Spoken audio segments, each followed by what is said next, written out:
OTA channel to be an incremental sales channel for you.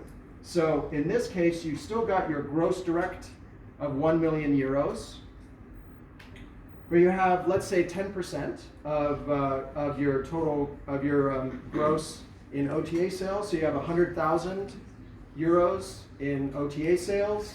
You're going to have a gross total of 1.1 million euros. Still, the margin's 40% and OTA commission of 30%. In this calculation, you're going to see an increase in your net revenue of 2.5%. So that's nice. That's what you want to see, right? You want to see a net increase. Now, that said, 100,000 euros results in this case, only an additional 10,000 euro in actual net revenue when you take into account the commission and your margin, right? So, you know, $100,000 euros worth of sales results in 10,000 euros worth of actual revenue. So, so you want to keep that in mind. So, if you can increase the incremental sales on the OTA side, then you're going to see a nice marginal increase in your bottom line revenues. So that's where you want to get to. You want to avoid cannibalization, and you want to go with incremental revenues for your OTA channels. Any comments or questions on this? Yeah. Channel, you have to make less marketing efforts to be there. Yeah, well, that's one of the benefits of being on the OTA channel is that your marketing costs, that commission that you pay to the OTA is really a marketing cost. So you're using that in order to drive the sale. So that 30% commission you're paying to them really is a marketing cost. And for those of you that don't account for commission as a marketing cost, talk to your accountants or finance team or whoever to make sure that you're including the costs of distribution in your calculations, in your expenses, because that is a marketing cost. So getting started, contracting. Okay, this is the fun part. Okay, so most of the OTAs, and I'm talking the big ones, have online signups. So you can basically just go to their online form, you can fill it out, you can check a box, it says, yep, I agree, and then you're good to go. Now, how many of you actually, when you buy stuff online or when you sign up for services, how many of you actually read the terms and conditions? Yeah, that's what I thought, right? Yeah, but nobody does. But that's a contract. And when you're working with OTAs, that's a contract that you are, that is a commercial contract that you are bound to. So you want to make sure that you read those contracts. So before you check the box, you want to watch for these terms. First one is use of your intellectual property. This one's actually really common. Most distributors will insist that they have the right to use your brand in advertising.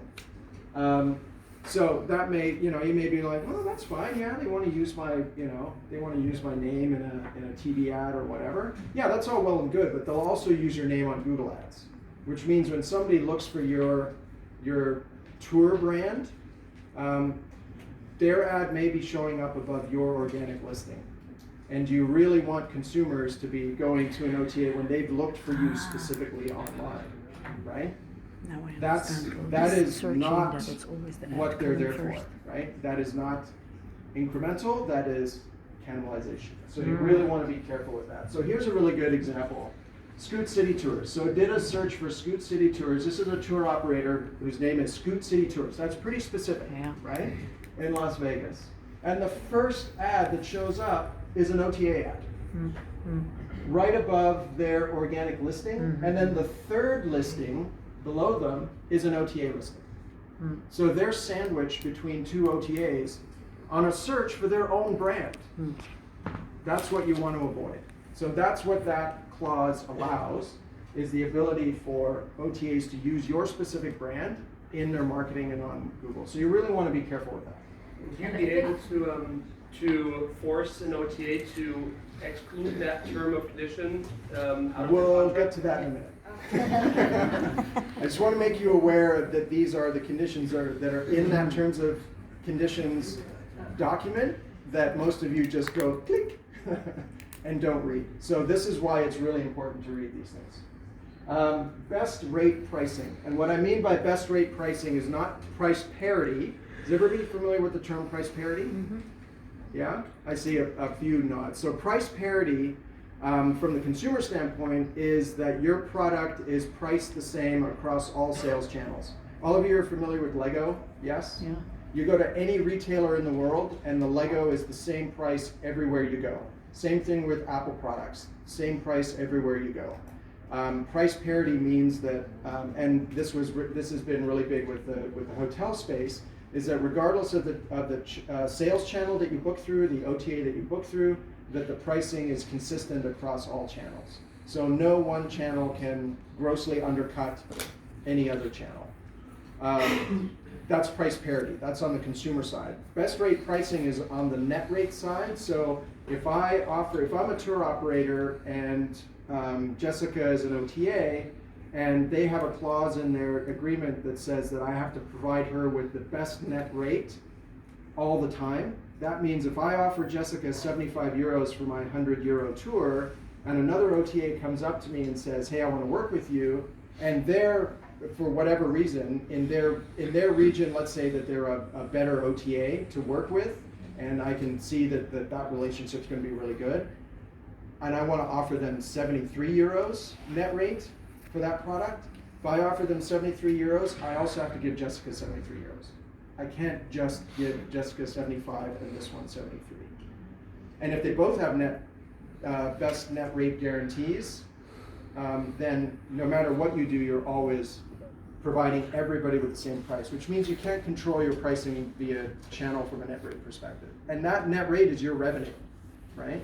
You're not making 100 euros, you're only making whatever the net rate is that you sell to that channel. So you want to be able to control that on a channel basis.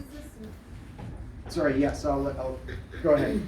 Does this clause usually just for net rates or for retail rates?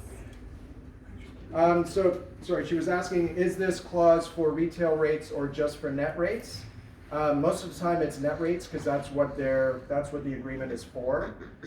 There may be a rate parity agreement in the contract as well. The rate parity agreement, and again, actually I don't think I mentioned that one in this one, it was in the advanced listing, but you also want to be able to control whether or not the OTAs can compete with you on price. So that's where the rate parity comes in. So if you're offering 75 euros, and let's say the OTA wants to do like a super deep discount sale and they want to use your product as a loss leader, you don't want them to be able to sell that product at 76 euros when you retail it at 100 and everybody else sells it at 100. Because that's going to affect your overall price across the marketplace. So the best rate pricing, you could cannibalize your own pricing if you don't do this right. Yes, exactly. So somebody could offer very low prices even if they hardly sell this kind of tours just to get you out of the market. That they could, theoretically. Yeah, okay. Yeah. I don't think you'd be working with that partner very long. No, but Yeah. that's But ultimately exactly the second. right. Yeah. So you want to make sure that you have control over the pricing of your product in the marketplace. Mm-hmm. Yeah. You had a question? Is there a loophole in the promotions? I can give you Usually- promotions, Yeah. but not Yes. the other channel. Yeah. So that's a good point, I think, because I was just about to say that, because Steve mainly also is trying to explain is that be careful when you sign these terms and conditions, but it's also not to scare everyone in the room and say, you shouldn't be working with OTAs or you should walk away every time, because there are, options like the promotions, and the OTAs work really closely with you to say, okay, then let's do a fence promotion sometimes where it's, some channels have that option where they just push it to their own customers. Like Expedia was saying that yesterday, I don't know who was here in the room, but Dom was saying they have exclusive for Expedia customers, so it's not publicly on their website, but only Expedia customers see that when they go in their profile, which means a competitor like a TripAdvisor or GetYourGuide wouldn't see that, things like that. Or you can even tweak your product around a little bit and say, hey, I'll work with newsmen and give them a little bit of like a wine tour with a little bit of extra, and that's a unique product to newsmen, and I can price that differently, because at that point GetYourGuide or Cetus or someone else will have a different product, because that's a product that is a new product that I created, and I can play around with the price. So there's, yeah. Yeah. So There's promotions room for are that. promotions are generally excluded from the rate parity debate. So yeah. Yeah, I mean, that's all good, but in general, it's very difficult to litigate that. You Yeah, can we'll do get- that for months, and you will not be able to sell on OTA. So there is some parameters you can definitely talk about, but others is really difficult, and you will not get through to that. Yeah. So We'll get to that in a second. Yeah, we'll get to that in a second. Don't worry, I'm fully aware. 100% availability. So again, at this point, to the gentleman's point, we'll get to the actual logistics of it. Right now, these are just things that you need to be aware of, right? Because even if you can't change this in the contract, you need to be aware of them so that you can best adapt to that new channel. So 100% availability. Again, they may request 100%, they may or may not request this, so they may request 100% of your availability right up until the last minute. The reason for that is because they want to be able to access as much of that availability and for last minute in-destination booking as well on, for example, their mobile platforms and things like that. So they want access to this. Now that may not be, again, for you as an operator, that may not make sense. You may not want 100% of your availability to be available to OTA channels. You may want to restrict that, knowing that the majority of your sales are going to be coming through direct normally. Again, if you know, so here, this is a very good example. If you sell out 100% of your tours now direct, then you don't need to work with OTAs. What do you need to work with OTAs for? Because you're not going to be adding incremental revenue on 100%, right? But if you're only selling 60% of your seats, you've got 40% of your seats to play with. That's the 40% that you want to fill because you can't fill them yourself. Those are the 40% that you want to fill with OTA seats, right? So that said, do you want to provide 100% of your availability to the OTAs, knowing that they may or may not fill out that 40%, or do you want to limit that? Again, that's a calculation that you need to do for yourself, but yes. What if you are selling 0 seats? Well, if you're selling 0 seats, then open it up to 100% and see how it goes, and you can always If adjust you're a it later. startup or a new company or Yeah. inventing something new product, and you only have... Sure, open it up. Yeah, open it up. Because you don't know what the, but as you start to see sales through on that product, through the variety of different channels, then you want the ability to be able to manage those channels more effectively as you go along. If you got 0 sales, you want to test something new, load it up on a couple of platforms, goes live the next day, you get immediate feedback or not. Yeah, that's what we've been doing constantly over the years. You just try one and leave it on there for like not a day or so, but like maybe 2 or 3 months, and then you see what the feedback is or what comes out of it. And if they don't do any sales, I just drop it again, and then I'll try to move on to the next one. Yeah. Competitors. I mean, I also have a new product, for example, now on Get Your Guide, and I don't have any bookings yet, and it's there 2 months. Maybe it was, I mean, I was like 2-3 weeks traveling, but then, yeah, so now I'm just like in Brussels, I'm one of the 30 activities. No, I'm sure there are more, like let's say maybe 200 activities, but maybe 20-25 similar products. So, and all those other ones, I don't know how they do it, but they have already 450 reviews. Have you started like to a run real promotions, especially with Get Your Guide, because I know their platform quite well. You can run your own promotions, and then even in the beginning, if you say, you know what, this is not in my margin right now, but I'm gonna do this for months to, lose some money, and then Definitely, that my get margin some. would be very small, but at least I receive the bookings. Yeah, but have you tried the revenues. promotions then, or? No. Yeah, actually, maybe I just haven't. try promote, like really have a promotion, so I'll give you an extra 20% off, even though I'll take the hit on this right now, but I'll do it for months, and then your product, the second they get 2 or 3 reviews on it and 2 or 3 bookings, Yeah. I'm not saying it's gonna happen tomorrow, but it'll come, and Oh, yeah. usually promotions are the ones that we used in the beginning. Okay. We just say, okay, we might lose some money here, but Yeah, in the yeah, long sure. run, it'll help No, us it's to not get wrong. to that. So I've tried to do it on Get Your Guide. And then- If the tour is not selling, so without with promotion, Right, and it's then not. at some point you come to the point you say, okay, I've tried, I'm moving on to Expedia, or I'm already on TripAdvisor, I'm trying to Yeah. find another one, or OTAs are not for me. It's really, like I said, what your business needs. Like what really helps if you, like you said, you don't have any sales, or like you can at the end of the day also just buy 100 of your own tours. You just pay the margin to get your guide, give you 100 good reviews. Yeah. And that's going to boost the only thing you use and like you lose Yeah, is we that do that. yours to help and people get 103 reviews. Okay, here's this 2,000 euros. Yeah, but do you have And dump the 100 market. friends? You can create 100 email addresses in 2 hours and buy 100 tours. Super simple.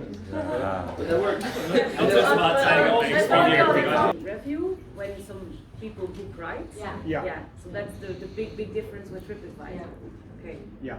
Get Your Guide and Expedia and the other OTAs are generally, they're verified reviews, so only customers of the Yeah. platform can review. But TripAdvisor's open, so it's And for different. the promotion then, you have to contact Get Your Guides. Yep, Like, Right, and contact that's your another- manager, your account manager. And that's another point I want to bring up, just briefly, because I know a lot of people, and I got this question, I was on a panel in Orlando at Arival, and I keep speaking about like how we work with Expedia and Get Your Guide, and we go, have strategic meetings with them and all that, and then someone stands up and says, well, I've tried, to put my product on Get Your Guide for the past 5 months, and it's not even listed yet, and I get this machine always coming back to me saying, thank you for registering, but we're working on your thing. So my advice here is that, again, use your partnerships in the market and ask someone who is in Brussels and does maybe a similar tourism and say, do you work with Get Your Guide, or even any of us, the OTAs might not hear that, so well, but like we some have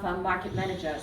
So if you really have a unique product and you say, listen, I want to really speak to someone, reach out to your partners and say, hey, do you already work with a market manager, and can you get me that contact? And then harass them and say, I have a great product, I want to be on your platform, I want to work with you. And usually they appreciate that as well. So if you're just in that kind of poll right now where you're just one of the, kind of listed things there and you don't have a contact, just try to reach a contact directly and get a bit more on their toes. So I want to wrap this up so that we can get to the number one you can break. But just so you don't have to take pictures. I'll post this up on the WhatsApp group after so you can download it. So first thing, what to do? Never hurts to ask. Thanks, Bruce, by the way. Ask the OTA if you can make those changes. If there is a willingness to work with you, they really want to sell your product. It's really cool. It's unique for the destination. It's good margin, whatever. They may be willing to make those changes with you. It never hurts to ask. That said, they may not want to change it, so you may be stuck with the terms that are offered. You have to make that business decision whether or not that's something that you can live with. So, but it never hurts to ask. Always talk to whoever the account rep is. Weigh out the pros and cons. So if the changes are rejected, and those are changes that are really important to you, then ask yourself if the incremental revenue is worth it, and maybe don't do it. I mean, that's your choice as a business. Again, you need to do the math. The math will tell you whether or not this is going to be good for you or not. And then the other risks, the reputational risk, the pricing, the availability, the control, the customer ownership, all those sorts of things. You need to be able to take that into account when you're making that decision. So do the math and be selective. I just basically said that again. Don't be afraid to say no. Again, with the larger OTAs, it may be difficult to get terms that you want. With the smaller ones, they may be more open to negotiating. But again, you never know. It's based on your product. But talk to your account manager about that, and whoever it is that you're working with on the contracting side.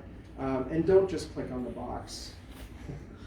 Read the terms, make sure you understand them, and if you're not happy with them, talk to somebody right away before you commit yourself to a contract that you may or may not be happy with in the end. It's got to be, this is a mutual partnership, right? They're benefiting from the margin that they're making off of your product when they sell it, you're benefiting from the additional incremental sales. So it's really a partnership. You want that to be a good relationship. You don't want to be at odds with your OTA partners. And sorry to interrupt you, just come back to Daniel's question earlier, I think, because I think you had in mind that we're still going to talk about it, but it was on the second. Yeah. So Daniel, I think your question was if you ever go back to the OTA and ask for keyword bidding, because we had a whole thing on keyword bidding kind of prepared as well. So just on that note, I think if I speak from my perspective, we've always been a bit unfortunate on that end because we've been running at City Sightseeing and Skyline Sightseeing, which are very generic keywords. Yeah. So we've obviously monitored it, but we were never in that position that we could hold them against it. But if you have a unique brand with a unique brand name, I would say talk to them. I mean, I'm not going to say, but exactly on that note, it's a partnership. So if you catch one of the OTAs really bidding on your name and it's quite obvious, go back to them and ask them, because let's get into that as well next session, because I'm going to talk about Google Okay. and Facebook. I think that'd be a good Yeah. thing to get into for maybe 10 minutes. I just want to run through product loading. So for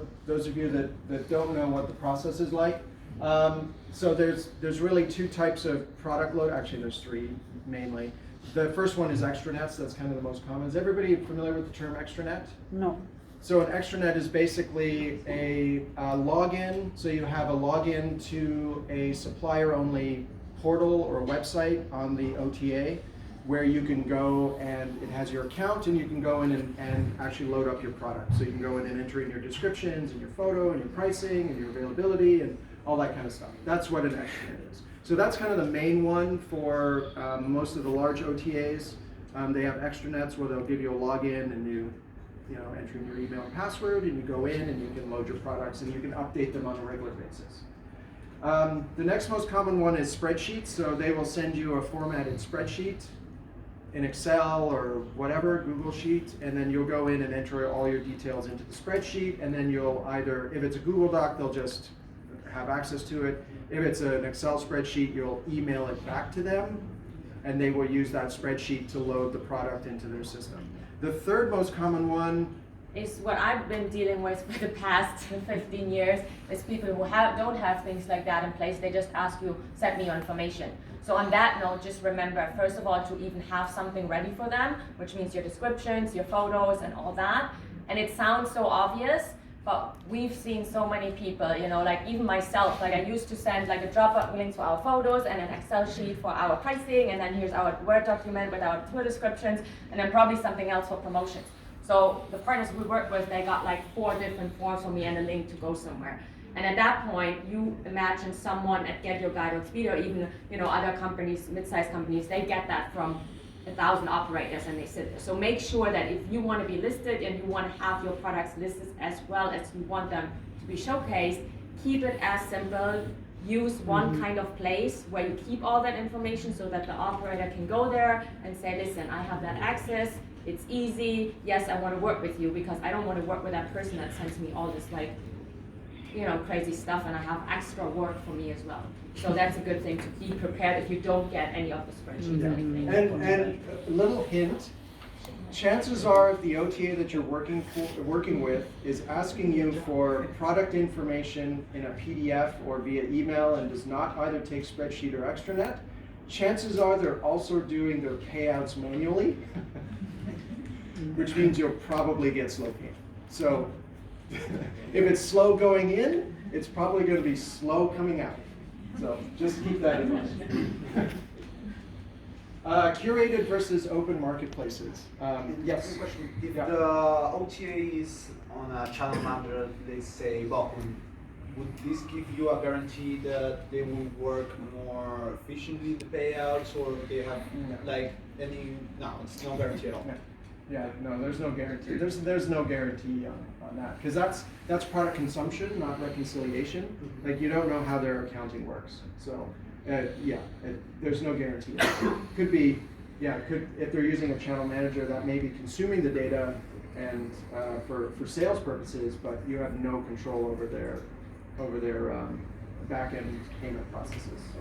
Yeah, the ResTech companies don't generally handle payments. They do your reservations and bookings and availability, but payments don't generally come through there. So that's a separate contract and separate payment terms. So if the OTA that you're working with is curated, does everyone know curated? We discussed this yesterday. Oh, did you? You can do it again. Okay, yeah, so curated marketplaces are ones where the OTA or the marketplace selects the products that they want to work with. It's not an open marketplace. So an open marketplace is one where you load your product and it's available online right away. There's no kind of monitoring, or I mean there's generally some kind of monitoring, but the marketplace isn't pre-selecting or selecting specific products to sell. Curated marketplaces are more, they are building the catalog for their customers. So if it's curated, chances are it's going to go through more of a manual process as they go through and kind of figure out if your product's going to work or not. If it's an open marketplace, then it may become available very quickly. Do you have examples of curated marketplaces? So, Head out was here yesterday. Yeah. Newsman. Voucher now. Voucher has gone back to curated. Oh, they've gone back to curated. Yeah. Classes are still doing that as well, I think.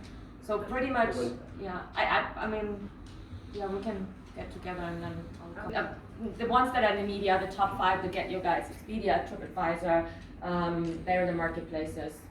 Well, get your guides now. Well, Get your guides curated. The easier way is really to say which ones are marketplaces. So yeah. TripAdvisor is pure marketplace, which means everyone can load their products. And Expedia, I think those are the only 2 pure marketplaces, right? So everyone else has got a degree of curation. Everyone else can either move your products up or down or off or on. So we'll quickly run through managing your bookings, and then you can take a break here.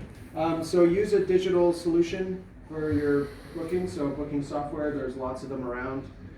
There's still a few of us around over the next day or so. So if you have any questions, you can ask us. But generally, this is a really good way to manage your bookings. If you're still using paper and pen, or if you're a new business and you haven't got a reservation software yet, do your research and get onto a platform, because it will help you with the distribution, and it will also help you on the reporting side, which is really key. So use APIs. Again, if you're not using a res platform, or if you have a bespoke system, then you're going to have to build into these APIs. Everyone familiar with APIs? Application Processing Interface, yes? Basically, it's a connector from one computer system to another. Yeah. We talked about that yesterday. Was that a similar? You were getting breakfast. So it's so that the OTAs can actually look into your reservation system and see how much availability you have. That's what that API is for. So you want to be able to use those APIs, because if they can't look directly into your reservation system, they're going to call you on the phone. They're going to ask you, and you're going to have to be interrupted from whatever it is that you're doing in order to answer that call and tell them how much availability you have. And then that may or may not result in a sale. That, and customers are waiting on the other end, and they want a response right away. They don't want to have to sit there and wait for a phone call. I have to jump into that. As much as we love APIs and we want everyone to be connected, but if you are a bit tense about this and say, oh my god, I need to build loads of APIs now. If you are in a position with a free sale product, or you have unlimited availability, that's something where you don't have to worry too much about it. Yeah. So just want to throw this in, because I hear a lot of people saying, oh my god, what is the API thing, and I don't know what to do, especially if you have a smaller business. So you can still work with OTAs even if you don't have an API. Yeah, and again, if you're, it's also an issue if you're really resource constrained, if your availability is really restricted. If you're a brand new product, you don't know how much you're going to sell, or you have the ability to scale capacity very quickly, may not be an issue. Don't worry about it too much. But again, if you're working with a REST platform, pretty much every single one of them has API connections now. So and it generally makes your life easier, because all the reservations come in easily. Yeah.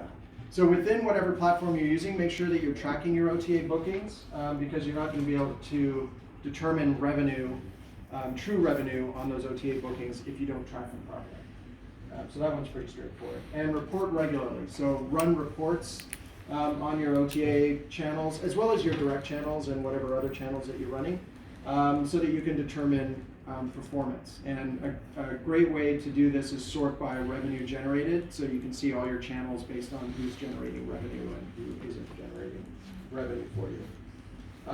And the last one I want to talk about is customer experience. So for you guys, it's about preparing your staff, because the OTAs if they're not doing electronic redemption with you, they're going to be producing a voucher, a paper voucher, or something on a mobile phone that your staff needs to be able to recognize. And voucher fraud is a thing, so you need to be aware of that. If you're not aware of what those vouchers look like, your staff needs to know what it is, because if they don't, then you may be susceptible to voucher fraud. Does everyone know what voucher fraud is?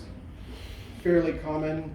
An unscrupulous person will buy one of your tours and then they'll photocopy your voucher 100 times and sell it on the street for 10 cents on the dollar, and to unsuspecting tourists, and you get 100 tourists show up at your door that had bought your experience, but actually didn't, and then you're stuck with the position of either redeeming those vouchers or not redeeming those vouchers, depending on. Yeah, and it's not even that. Just for us as well, we've worked with so many different ones now. Is if you don't train your staff accordingly, then a voucher comes in from another hop on or off tour, and we in San Francisco have 4 different ones, and they all have the same name. I'm guessing walking tours or food tours are same, and your staff just sees the name, and it's maybe the address or something was not properly displayed, and they just accept it, but you can't claim your money back because that's actually from another supplier. So then you're getting into the make sure that your team is trained on that. And when we started off, what we did, it was really just a manual kind of having a binder with the sample vouchers in the office with like 4 or 10 operators, OTAs we worked with. But then now we have it in a digital form in a Google Doc, and you have your sample voucher for each one, and it's quite easy. But your staff always needs to know, can I accept this voucher or not? Because otherwise you're not going to get your money back. Yeah. So that's that's really important. Digital vouchers and tickets. So as you work with the OTAs, see if they can offer redeemable vouchers. So ones that you can actually check in on property, either with your mobile phone or with some other device if you've got ticket scanning equipment or whatever. Again, some of the software that's out there also supports ticket redemption, so that's something to consider. That will definitely make your life easier, because then you don't have to have a binder with 100 different vouchers. And you get a voucher and you're like, let's see which one. That's just a terrible customer experience. Because then it makes the customer feel like, okay, here's this thing, and it's like, is this real or not? I don't know. Yeah, at some point that binder got a little big on our end, so we'll move to electronic as well. So encourage e-tickets. If your customers are having to print vouchers, who carries a printer with them when they travel? Anyone here? Yeah, portable like Canon inkjet printer, your suitcase. No? Yeah. Who the hell carries a printer with them? No one, right? Because then you got to go and find a printer at the hotel. Good luck with that. So e-tickets, if you can support e-ticketing, that's great. Even better if you can support e-ticketing with redemption when the customer gets there, because then it's a purely paperless flow. OTAs like Expedia have redemption APIs. I think Get Your Guide has a redemption API. I'm not sure if Viator does now, but some of them you can work with to actually have your own barcode show up on their voucher, so you can just scan the barcode and check the customer in right away. That's kind of the ideal, because then it's a smooth experience for the customer. They're not waiting in line to like exchange their ticket for another ticket. That's pretty common as well. Okay, so last part. This is one everybody wants, right? How you get paid. So there's a couple of options for payment. You get paid on redemption, which is what we talked about before. So if the customer books but doesn't show up, you also don't get paid for that booking. So that's paid on redemption. That's also known as breakage. Everyone familiar with that term? Breakage? No? So breakage is if a retailer sells your product and they collect the money, but they never show up for your tour, they don't have to pay you for that. But they keep the money. That's called breakage. So it's fairly common. What's that? I'm not going to name names. Just be aware that if they're paying on redemption, and if there's a clause in their terms and conditions that supports that's what that means. So just be aware of that. That's educational purposes only. If you're paid on booking, and this is where some of the OTAs are starting to move to. If you get paid on booking, it doesn't matter. They're going to pay you regardless. of whether or not the customer showed up. They're going to pay you if they booked it. So this is kind of where you want to. This is where you want to be with the OTAs in this kind of relationship. This is a much better relationship for you. They're still getting their margin, right? Customer didn't show up, they still get the margin, especially if it's a no cancellation tour. They're still getting their margin. You still get your net rate. Everybody's happy. What kind of OTAs work on the redemption? What? There's a few, again, I'm not going to name names. You'll have to just talk to them, just know to ask them how they pay out. Do they pay out on redemption or do they pay out on booking? Common pays on booking, yeah? Redemption's more common actually. Really? Yeah. Wow. Trap. Yeah, talk to your fellow operators. It's paid on booking. There's some credit card fraud. Who takes the risk? Does the OTA or the OTA is the merchant of record, so the OTA will take the risk on the credit card fraud, but they will sometimes they will work with the supplier if it's if it's obvious fraud, they may ask the supplier to take some of that risk as well. Generally, it's the merchant of record who takes the risk on that. So that's why they will have the better merchant relationship with the bank and credit card fraud prevention and those sorts of things. Invoicing. So some distributors will require that you collect paper vouchers and then staple them to an invoice and mail it in. That's the same ones that pay you by check in the mail. So, but that's still done. That's still done. Some of them actually require you to fax vouchers and invoices to them. So if they require a fax, maybe think twice about whether or not you want to be working with that OTA. Yeah. Yeah, but I am in this moment. I want to say something about it because we work in unknown, underrated, and undervalued countries, and this is all like very well developed countries that are very high tech. So I think this is still a very valid part of the business. If you go to deep Africa, Central Asia, far away Mongolia, it is still the way they can deal with it, because even though we do our trainings and we want them to be on mobile, not everybody has the same set of technical providers and requirements as we are used to here in this part of the world and in the United States. So I'd really like you to consider that market as well for the more adventurous expedition kind of tours, because it is valid. Yeah. Anything in Southeast Asia, Jamaica, for example. There's someone from Jamaica here. Yeah. So Jamaica, it's all this. It's all invoice and paper vouchers and picking up the phone and calling, and it's still very, very. A lot of those markets are still like that. Yeah. Central America, South America, even parts of North America are still. But like even also in Europe, the traditional travel agent business still works like that. Yes. So don't think that we are like all doing what we've been discussing. This is like where we want to get to. But our company is also still split half. Like we still have stacks of vouchers sitting in the office. And the key message is really for you guys to evaluate and see what does that channel that I'm going to work with give me and how much work I'm putting into, because we have staff that literally on the end of the month goes through these vouchers for days and then invoicing. So is that worth the money and time that I'm investing? Is that worth it or not? But I totally understand that, because like I said, the traditional travel agent business is even more diverse there, because you get the travel agent voucher from the tour operator voucher and then it comes to us. So, but I think we need to wrap it up. So I think we have. So some of them don't require invoicing, so it'll be electronic. They use their own data, and then they just pay you, and you can confirm it with your own reporting. Payment terms again vary from 7 to 30 days after the activity date. This is paid on booking or paid on redemption. It's the same thing. Customer books your tour, etc. You may not get paid for a while, so just be aware of that. And then how are they paying you? Sometimes they pay cash in those markets that are a little bit like Southeast Asia and Central America. They'll pay cash, so they'll like send a driver with a package of cash to give suitcase. or suitcase, or you go to the, depending on your currency, it may be a suitcase. Like if you're in Indonesia, it's like a duffel bag of cash. If you're otherwise, it may be a check, wire transfer. Some pay with PayPal, some pay with virtual cards like Payoneer and others as well. And Western Union. Western Union, yeah, that's wire also in transfer. third countries. Yeah, quite good. yeah. Just a very out of the box question. Do you think payment terms can be in a very short term future be like Bitcoin kind of currency? No.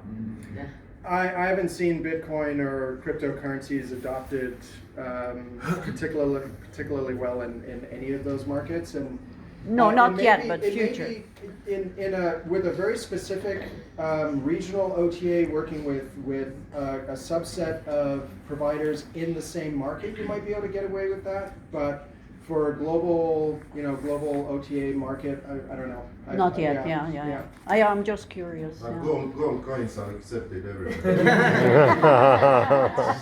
Gold coins. Yeah. Gold bricks. Yeah, that would work. So in summary, do your math, adjust your pricing and your offerings, read the small print, prepare your team when you work with the OTA, track your bookings, protect your brand, your reputation, and your revenue, because that's your business. Constantly evaluate your relationships. So be communicative with your account managers at the OTAs. Build that relationship with them, and together you can build your business. And then always keep your customer top of mind. If the experience that you're offering your customer is in any way affected by your sales relationships, then you need to reevaluate which is more important, the sales relationship or that relationship with your customer. Yeah, and I think I just want to add, because originally on the original agenda, these were 2 workshops. So I know we stretched it a little bit, but it seems like a lot of people want to know about it. So obviously, come to us, or me, again, same goes for you, I guess, ask this question. But we just try to make 2 workshops into one, because the other one that we had prepared was going a little bit more into detail on how to merchandise. But again, hopefully, it was quite valuable for you, and we're open to, take these discussions somewhere and keep going and being excited about working with OTAs. Yeah, I'll post both presentations, so there's a little bit of overlap, but I'll post them on the WhatsApp group so you've got them, and if you have any questions. I'm around till Wednesday morning, so I may not be in any shape on Wednesday morning, but we'll see. Guys, before you bowl, we'll say thanks in a second. 2 housekeeping things.